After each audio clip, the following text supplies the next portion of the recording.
January always provides the perfect opportunity for self-improvement. So today, Jaclyn and I will be talking about the new habits we're trying to develop, the behaviors we're trying to change, and the social and cultural influences that led to them in the first place. So sit back, relax, and listen in on our chats here at Color Me Well.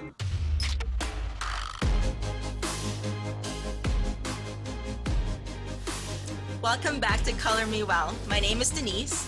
And I'm Jackie. And today we're going to talk about new habits for the new year. So, Jaclyn, when we were planning for this episode, we both kind of didn't feel like doing a resolutions list at all. I always say power to people who can make a resolution and stick to it. I totally am on board with changing habits, changing routines, but I think that that's something that we kind of need to find and figure out in our own time.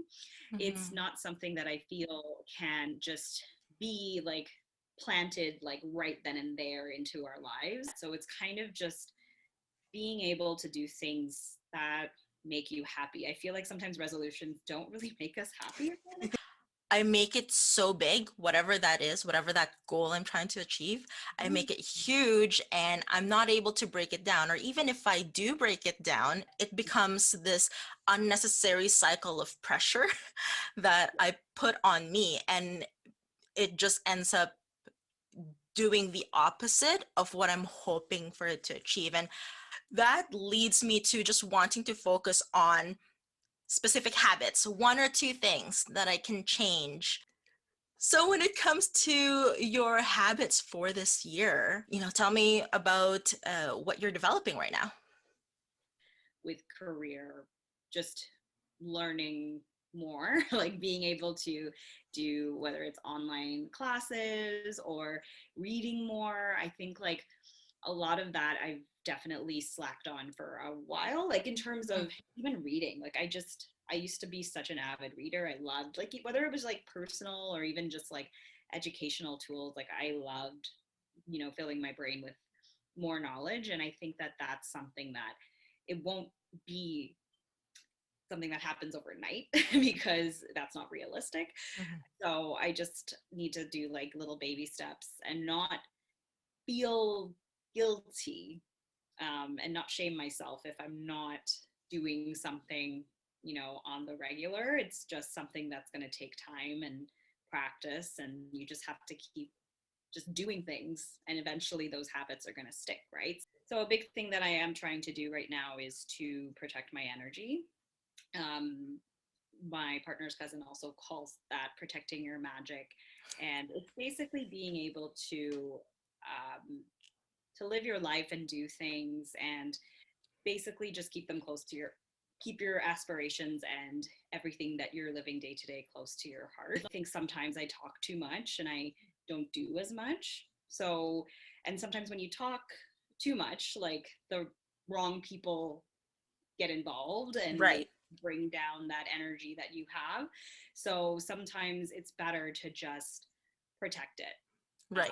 Share with people who are going to actually nourish that energy with you and bring you up. And so I think sometimes, or lots of the times of my life, like I just did the opposite of that. And I want to try this out and see how it works out for me. So far, so good. I like it. How about you?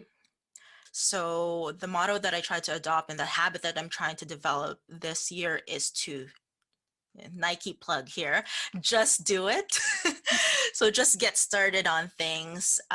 Just try. Don't think of perfection. Just it's okay if things are, not 100%, not perfect. Just start doing things. This is in particular with my aspirations from personal in my personal life, so hobbies, interests outside of work. It was because I always kind of overthought things and think, oh, okay, well, if I'm going to try, you know if I'm going to try to be part of a certain group, then I want to be there 100%, 100%, 100%. And this mentality of wanting to do something at 100% or more actually pulled me back from even trying things out that I thought were interesting. for me, I'm trying to be more outwardly expressive, thus this channel. Because I tend to hold on to my feelings and I tend to hold on to my emotions. And I realized that in my personal relationships, that held me back a little bit in terms of, feeling closer to my friends, being able to communicate smoothly with my husband on certain things. And it's because I kind of held on to things and thought, okay, no, I can handle this, handle this, handle this. And then it comes out, um, in a negative way. But I thought that was interesting because, you know, our two different approaches essentially resulted into this channel starting. That's very true. And that's very interesting because, yeah, I never would have guessed that that was, I mean, I guess I never would have guessed because you never would have shared that with me. Exactly. So that's really great, and it's perceptive, I think, of you to be able to say, hey, I sometimes I let myself get a little too far into this feeling, or letting this feeling go before it's too late, and all of a sudden it's just this feeling explosion. Is that essentially what it is? Like you kind of hold on to something, but you don't realize you're holding on to it, and then all of a Yep. sudden, like, boom, okay. Yeah. And it's manifested in so many different areas in my life. Um, but people don't normally see it. And so what I'm trying to work on is, hey, just be more expressive. Just give people a heads up of what's going on in my head. I don't need to divulge all my deepest, darkest secrets. Because to your point, you really have to choose, who you share your energy with. That's part of protecting yourself so that you're not spreading yourself too thin. That you're surrounding yourself with people, with the right people. But at the same time, you know, I feel like I came from that opposite extreme where I never really shared enough. And so when it does come out, either people are thrown off, like they don't like, just your reaction, like, oh, I didn't even know that you felt that way. Um, or or I just never get to that point with certain people. So yeah, trying to fight against that. And do you think that's something that just happened like with your upbringing, culturally? Like, where does that come from? That's a good question. Um, I definitely think that there's a degree of um, influence coming from, culturally how I grew up. Um, the there's this notion of toxic positivity in the Filipino culture, and I think a lot of different cultures have that notion too. Even in more recent, channels, influencers, I've seen a lot of like travel influencers out there where they go to the Philippines and they always talk about, oh, the Philippines is so great, everyone's so happy, they're X% of their population is in poverty, but their people are always happy. And that definitely plays a part because, you know, I'm no longer in that environment. Like I've been plucked out of of the Filipino environment where I'm surrounded by that, smiles all around type of mentality, and I've been plopped um, into a social space where there's different experiences and there's different or different degrees of acceptance of emotions, and I don't know how to process that, or I didn't know how to process that. My default was to smile things off. And uh, I definitely think that plays a part, or that played a part, because this was, I had like this spectrum of happiness, and I always tried to protect just this end of happiness, and either I shoot away or not recognized or suppressed the negative emotions or the negative feelings. So it took me a while to be able to recognize the importance of, to your point, sitting with those feelings and recognizing, hey, they're part of me too. And I need to be able to go through them, and it might feel sucky at this point, but it's part of life that you have to go through, and growth happens when you do process those feelings, no matter how hard it is to process. So Wow, you made me think that one through. Not easy to answer a question like that. In my opinion, I would Mhm. sometimes like my counselor will ask me questions like that, and I sit there and I'm like, I don't know where Yeah. that came from.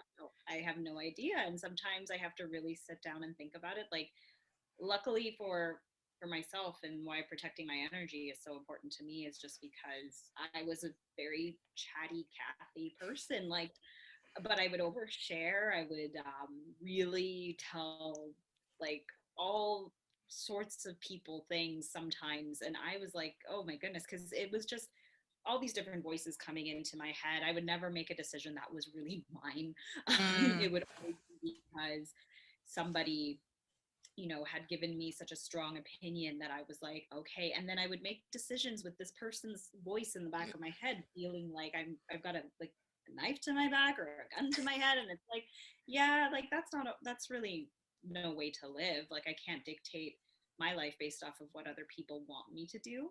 mhm, So I figured the best way now is to really, share with people who are, willing to sit with me in something that's really tough, that are able to express to me that it's really tough, and that they're really sorry that I feel that way, or sorry that you're going through a rough time, or be in joy with me when a good thing happens and not question whether or not it's going to work out. You know what I mean? It's like, yeah. and it's not just living with a rose colored lens or anything like that. By Mhm, having those types of people in my life, I think that I've come to a place now where I just have people in my life who are very respectful of the decisions that I've made. They encourage me. They will obviously call me out if something is up, and they want to make sure I'm okay. But mhm, they just want to make sure I'm okay. They're not trying to tell me what I need to do. yeah. So I think that's the biggest difference. And I felt like I did too much talking. So it's very different. Because yeah, we saw each other in high school and we knew what the other was like, and I was the one that like really like went from group to group. I loved being friends with everybody, and Yeah. sometimes that is like, as much as it's nice to have all these friends, it does get very lonely because everyone's kind of just, I don't know, they're just treating you like everybody else, and you're not really all that special to them. So it was about finding the special people in my life, or really understanding who those special people were, and then Mhm. just sharing all of my moments and memories with them. So I just want to keep doing that. Yeah, for sure. So I love how that conversation evolved. And now we're curious, did any of our new habits resonate with you this year? Are you like Jaclyn and you're trying to protect your energy? Or are you more like me and you're trying to share your energy with the world? So leave us a comment, hit like and subscribe, and we'll see you in our next video.